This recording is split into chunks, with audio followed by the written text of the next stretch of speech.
الحمد لله رب العالمين والصلاة والسلام ورحمته وبركاته على رسول الأمين نبينا محمد وعلى آله وأزواجه وأمهات المؤمنين وأهل البيت الطاهرين الطيبين. أما بعد، أيها المستمعون الحاضرون الكرام، السلام عليكم ورحمة الله وبركاته. وعليكم السلام ورحمة الله وبركاته.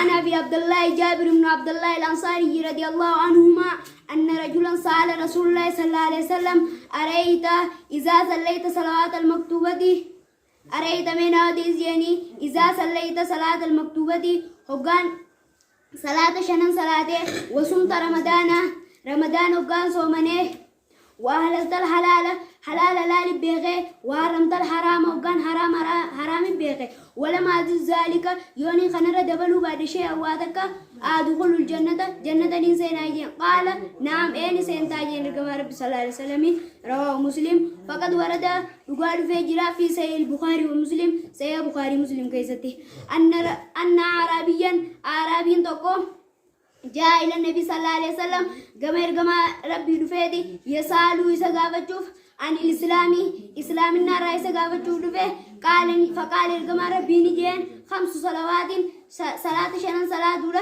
في يوم هل قيا كيس تيفي وليلة هل كان كيس صلاة دولة.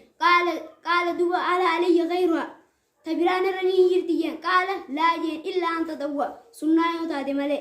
قال: نجينا ما وصيام رمضان صومنا مريم. قال: نجي هل علي غيرها تنملين ريجردين. قال: لا نجرت يعني إلا أن تطوع سنة ملي. وذكر له رسول الله صلى الله عليه وسلم الجمار ربي زاد دبته الزكاة. قال: نجي هل علي غيرها خنملين نجرتي. قال: لا إلا أن تطوع سنة ملي سرنجرتين. قال: نجي فأدبر رجل قربان غرغله وهو يقول حال جون: والله ربي نينك خدا لا أزيد هندبلو ولا أنقص إلا نرسو. قال رسول الله صلى الله عليه وسلم الجمار ربي نجي أفلح نوامل كاي قربان كن إن صدق يقاد بده سجنتان يا سمرة رمتي. والسلام عليكم ورحمة الله وبركاته. وعليكم السلام ورحمة الله وبركاته.